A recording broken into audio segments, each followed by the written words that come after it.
여러분들도 아마 일수대출 전단지 많이 보셨을 거예요. 이거예요. 카드식으로 명함식으로 만들어졌는데요. 자전거를 타고 가면서 혹은 오토바이를 타고 가면서 손으로 쫙쫙 던지는 게 이게 일수대출에 대한 전단지입니다. 이게 제가 식당 할 때도 보면요. 매일 아침 식당 앞에 이렇게 몇 장씩 쌓여 있어요. 몇 장씩. 일수대출 받으라는 거죠. 일수대출. 실제로 요즘은요. 일수대출을 쓰는 사람들이 많아졌습니다. 이게 금액이 그렇게 크지가 않아요. 금액이. 보통 500만 원, 1000만 원 단위예요. 500만 원, 1000만 원. 그리고 일수대출이 여러 곳이 있을 거 아니에요. 500만 원 받는데 또 500만 원 받는데 또 500만 원 받는데 이렇게 몇 개를 받을 수도 있습니다. 근데 문제는요. 자영업자들이 지금 일수대출을 쓸 만큼 그만큼 지금 심각해졌다는 이야기예요. 옛날에 개 생각이 저절로 나는데 이거는 개주가 갖고 나려면 돈을 붓던 사람이 난리가 나잖아요. 그죠? 이것도 이제 이렇게 매일매일 개돈을 부어서 하는 거잖아요. 일수대출도 매일매일 받아가요. 매일매일. 저는 일수대출 받은 사람들이 왔을 때 저는 개돈 받는 줄 알았어요. 근데 그게 아니라 일수대출이더라고요. 제가 목격한 것 중에 하나도요. 저희 근처에 이제 국민은행 ATM 단말기가 있습니다.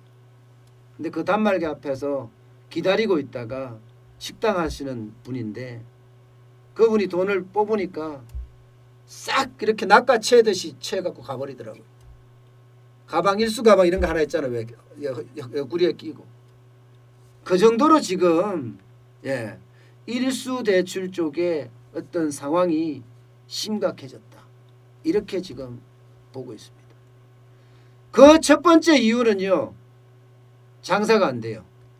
장사가 안 되니까 어쩔 수 없다는 이야기예요. 일수대출을 쓸 수밖에 없다. 게다가 두 번째는요. 대출을 안 해줘요. 이금융권 가도 지금 요즘은 대출을 안 해줍니다. 이금융권 가도. 카드사나 캐피탈사나 저축은행이나 보험이나 상호금융이 이금융권사인데 이금융권에서도 11월에 대출 보니까 4조 7천억 원에 됩니다. 워낙 대출을 많이 받으니 여기서도 대출 누락이 돼. 자영업자는 대출 받을 수가 없어요. 매출이 빵빵 떨어지는데 어느 누가 대출을 해주겠습니까? 어느 누가. 매출이 떨어지는 정도가 아니라 폭락한다고 이야기할 줄 알아요. 12월 달에만 하더라도 보세요. 첫째 주가 마이너스 31%, 둘째 주가 마이너스 38%, 셋째 주가 마이너스 43%입니다. 이렇게까지 뚝뚝 떨어지고 있으니 어떻게 하겠어요? 당연히 여러분 대출을 받을 수밖에 없어요. 근데요 더 웃긴 거 대부업에서도 요즘 대출 받기가 쉽지 않다는 거예요. 대부업에서도. 왜냐? 바로 이것 때문입니다. 법정 최고금리가 24%였는데 내년 하반기에는 법정 최고금리를 20%로 낮춘다는 거예요. 그러니까 쉽게 말하면 지금은 24% 금리를 받아서 나름대로 7등급, 8등급, 9등급, 10등급 저신용자들이 그나마 대부업 제도권이라는 대부업에서 대출을 받을 수 있었는데 요즘 연 20%로 지금 낮춰준다고 하니까 대부업체가 대출을 워낙 깐깐하게 하는 데다가 대출조차도 안 해준다는 이야기입니다. 안 해준다는 이야기.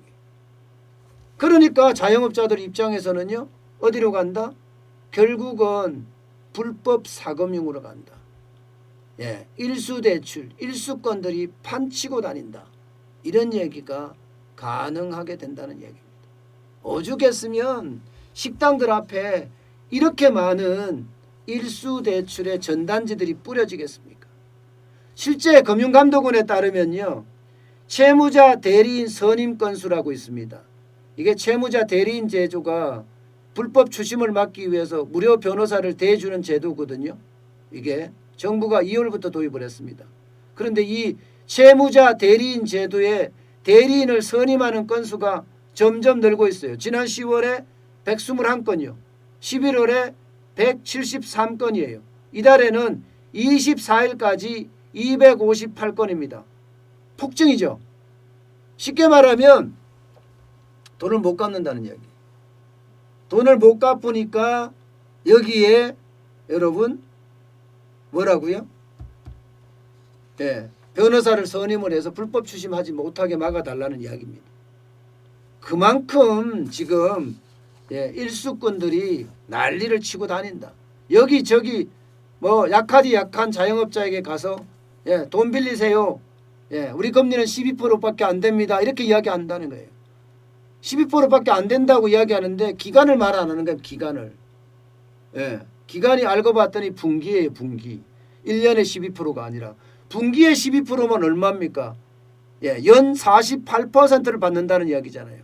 연 48%를 받는다는 이야기. 도둑놈이죠.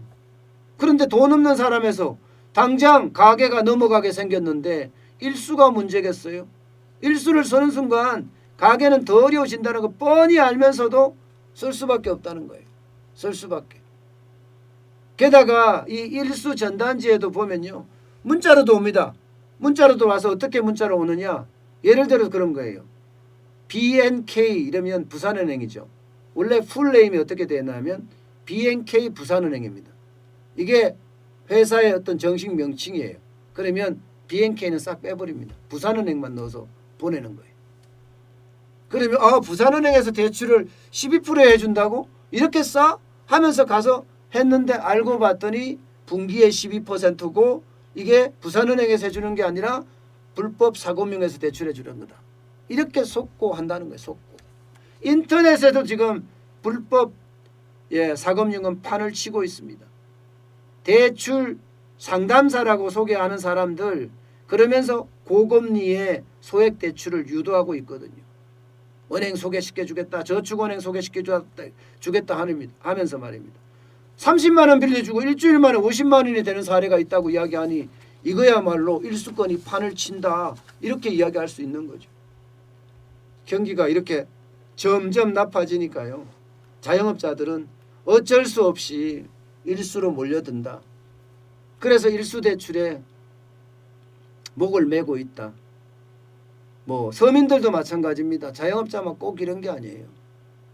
서민들도 어딘가 돈을 빌려야 되는데 돈 버는 곳은 없고 신용대출은 막아놨고 게다가 대부업체까지 딱 막혀 있으니까 이게 불법 사금융으로 갈 수밖에 없는 그런 상황이 점점 가속화되고 있는 거죠. 쉽게 말하면. 어떻게 하든 이 고난을 이겨나가야 될 텐데 그죠? 그 고난을 어떻게 이겨나갈지 참 암담할 것 같습니다.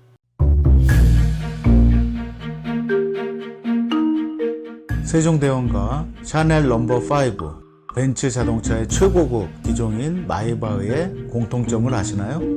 바로 침향입니다. 침향이란 동남아시아에서 자생하는 침향나무가 상처를 입었을 때 스스로를 보호하기 위해서 분비시키는 침향나무의 진액입니다. 진침향은 태국산 침향과 러시아산 녹용, 그리고 국산 홍삼, 백봉령, 산수유, 당귀, 숙지향, 꿀로 이루어진 침향환으로 만성 피로나 또 스트레스, 기력이 저하된 직장인분들, 또 수험생들, 연세 드신 어르신분들이 드시면 좋은 환입니다. 진침향 여러분들께 자신있게 권해드립니다.